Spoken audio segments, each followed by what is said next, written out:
What if I told you the Doctor has already vanished again? Not in the story. In reality. No cameras, no scripts, no next season. What if I told you Doctor Who might be off air until 2029, and no one, not even the BBC, wants to say it out loud? For the first time in modern Who history, there is absolutely nothing in production, no official showrunner plan, no upcoming specials confirmed, no Doctor filming, no set built, no companion cast, nothing. The TARDIS hasn't just stopped traveling, it's been locked, buried, silenced, and the ones who buried it might include Disney. This isn't a rumor. This is the quietest Doctor Who has ever gone since 2005, and according to a source who once ran Doctor Who magazine, we may be entering another wilderness era. One that could last 5 or 6 years. Think it's just paranoia? Think again. Because today, we pull back the curtain on what's really going on behind the scenes. And once you see the pattern, you'll realize it was never random. You were never supposed to notice. You were supposed to trust the logo, the branding, the BBC, the illusion. But the truth? The Doctor is gone. And no one knows when or if they'll come back. If you believe in preserving the truth of Doctor Who, if you want to keep this fandom alive when the BBC and Disney won't, then subscribe right now. Because this isn't just a video, it's a warning. And here's where the forbidden knowledge begins. Let's start with the most terrifying fact. There is no Doctor Who currently in production, no filming, no press schedule, no cast set for next season. Even during past hiatuses, in 2009, in 2016, even in the COVID years, there was always something going on. A script being written, a Christmas special being prepped, a new Doctor waiting to be unveiled. But now, radio silence. A single spin-off, The War Between the Land and the Sea, exists, but it's sitting in post-production purgatory. Not airing this year, maybe not even next. And that's it. Doctor Who is not in development, not a future season, not a confirmed special, nothing. So how did we get here? Why is one of the BBC's biggest franchises, a global sci-fi titan with 60 years of history, suddenly abandoned? The answer begins with a partnership, a deal, a decision. One that may have already backfired. Let's talk about Disney+. It was supposed to be a new golden age. When the BBC announced the Disney+ partnership in 2022, it was framed as a rescue operation. Disney would help fund the show, globalize it, elevate production values, expand the universe. And for a while, it worked. Ncuti Gatwa's debut was international. The effects were dazzling, the marketing slick. But beneath the surface, things were breaking. Viewership slipped, fan reactions slid. The Disney era didn't perform the way executives hoped. And so, according to insider reports, Disney stopped answering the phone. Multiple sources now suggest the Disney+ deal is dead in the water. Unrenewed, dormant.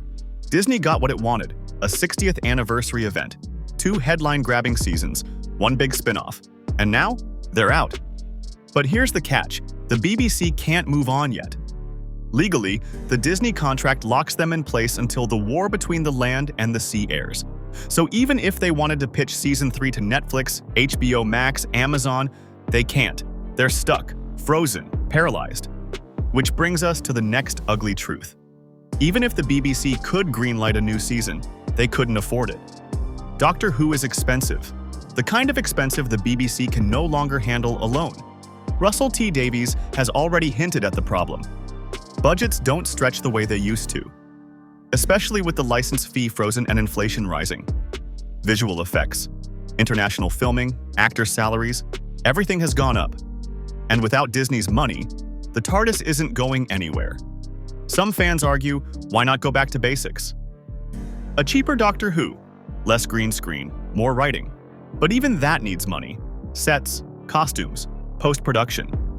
It adds up. And right now, the BBC is stretched thin across other prestige dramas like Blue Lights, The Tourist, and Happy Valley. Doctor Who, for all its legacy, has become a financial risk, especially when the last season underperformed. Season 15 pulled in the lowest average ratings since the show's 2005 revival. Less than 3.2 million on consolidated numbers. Compare that to Jodie Whittaker's final year, and you'll see it's a full 1.7 million viewers down. Which leads us to the chilling prediction. One that was never supposed to be public. An ex-editor of Doctor Who magazine recently made headlines in fan circles. He claimed on the record that based on his private conversations with BBC and Bad Wolf insiders, Doctor Who may not return until 2030. Not a joke, not clickbait, a very real possibility. His exact words? "It may be 5 or 6 years before we see new Doctor Who." This wasn't some random podcast guess. This was someone with access, someone who's worked directly with the BBC press team. And if he's saying that, it means the situation is far worse than we thought. Doctor Who isn't just on pause. It's drifting, unmoored, directionless. And the last time this happened, the show didn't come back for 16 years. Let's go back to 1989. The original series ended not with a bang, but with a whisper. No cancellation was announced, no finale declared. The BBC just stopped making it. And for the next 16 years, Doctor Who lived in limbo, surviving only through novels, audio plays, fan conventions, and reruns. We now call them the wilderness years. But what if we've just entered another? The signs are all here. No production, no green light, no announcements, and one final special, maybe airing at Christmas, to distract us before the long silence begins. Sound familiar? History doesn't repeat, but it rhymes. And unless something drastic happens, we are heading into Wilderness Years 2.0. But wait, there's one final twist. Because while the BBC remains silent, streamers are circling. Netflix, HBO Max, even Amazon, all watching, all waiting. And they don't just want to stream Doctor Who, they want to reshape it, rebuild it, control it. So the question becomes, if Doctor Who returns, who will it belong to? And what price will it pay for resurrection? Last time, we uncovered the forbidden truth. Doctor Who, once the crown jewel of British science fiction, is no longer in production. No scripts, no set, no doctor, just one spin-off in limbo and a cloud of silence hanging over the franchise. But now we dig even deeper. Because beneath the surface, another battle has already begun. Not over the future of Doctor Who, but over who gets to own it, who gets to reshape it, and who decides what kind of Doctor the next generation will see. Netflix, HBO Max, Amazon, all circling, and each has a different vision, a different price, a different threat. What you're about to hear is not a business deal, it's a war. And the winner will rewrite Doctor Who forever. Behind closed doors, meetings are already underway. According to insiders close to Bad Wolf Productions, at least 3 major streamers have had talks with the BBC. Netflix is the favorite, thanks to its international reach, global infrastructure, and algorithmic power. But don't count out HBO Max. They already have the rights to stream all new Who from 2005 to 2022 in many regions, and they want more. Then there's Amazon Prime, who've backed massive British IPs like James Bond and The Rings of Power. They understand prestige, they understand fandom. But here's the twist. None of them want to continue the show as is. They want creative control. They want to reshape the TARDIS into their own image, and some of those visions are terrifying. According to multiple production whispers, Netflix's biggest condition is tone. Executives allegedly told BBC reps that they want Doctor Who to feel darker, serialized, and more teen adult in appeal, less space babies, more Stranger Things. They want horror, high stakes, emotional trauma, binge-worthy arcs. In short, they want to make Doctor Who fit their content mold. But this clashes hard with Russell T Davies' vision. Davies has always argued that Doctor Who must stay fun, bold, and family-inclusive.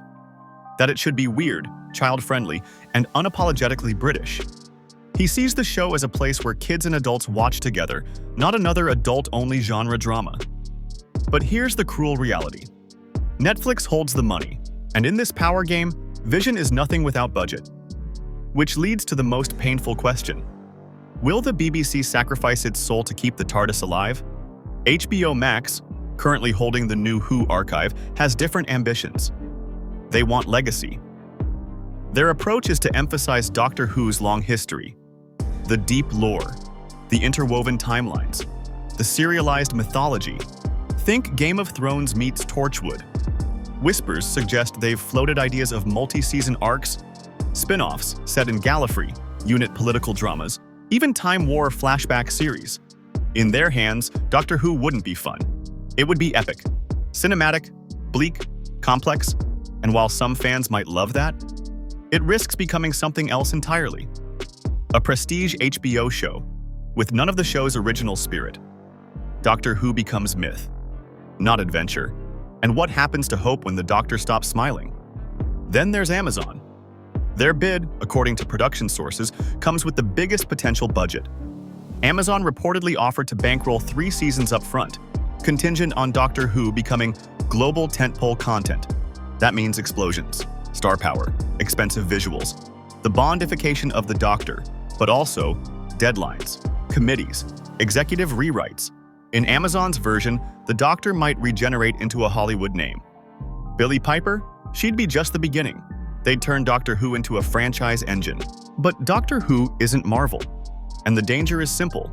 In chasing scale, they might kill the heart. Through all this chaos, one man sits at the center, Russell T Davies. Publicly, he says he wants to stay. In Doctor Who magazine, he wrote, "I've got plans for 3 more seasons. I hope we get there, but we simply don't know yet." Privately, sources say he's worried. Every platform talking to the BBC reportedly wants Davies to take less control, to become more like Kevin Feige, a guiding hand, not a writing force. Some even want to bring in a writer's room for the first time in Doctor Who history. A bold move, but a dangerous one. Because Russell T Davies is not just a name, he is the tone, the humor, the drama, the heart. Without him, Doctor Who risks becoming generic content. But with him, it might not get made at all. Here's what they don't want you to realize. This fight isn't really about new episodes. It's about the archive, the back catalog. HBO Max already controls streaming for 2005-2022. Disney had 2023-2025. Whoever gets the next deal could acquire the entire Doctor Who library. That's over 800 episodes, dozens of doctors, and decades of cultural legacy. It's digital gold. It guarantees subscribers, retention, platform dominance. That's why these streamers are circling. Not because they care about the show, but because they care about what it represents. A library that never ends. And that's the most chilling part. Because once your favorite show becomes content, it stops being a story. It becomes inventory. Now let's talk about the one thing still on the release calendar. The War Between the Land and the Sea. A long-promised spin-off from Russell T Davies set within UNIT and focused on a hidden oceanic war. It's in post-production. It's likely the final piece of the Disney Plus deal. And it could be the last live-action Doctor Who content for years. That's why it matters. Because this show isn't just a spin-off. It's the transition point, the bridge between 2 eras. If it succeeds, it could convince streamers to invest. If it fails, it could poison the well. This one show may determine the future of the entire franchise. And yet, no trailer, no release date, no promotion, just silence. Again, some insiders claim one more story may be coming. A Christmas special starring Billie Piper's Doctor. Not as a long-term lead, but as a narrative epilogue. A way to wrap up the regeneration twist from the reality war. But even this isn't confirmed. The BBC hasn't announced anything. Piper hasn't commented. And Russell T Davies? He's quiet. Too quiet. If the special happens, it'll be a miracle. If it doesn't, we'll be ending the Disney era on a question mark. And that's the most dangerous place for a brand to be.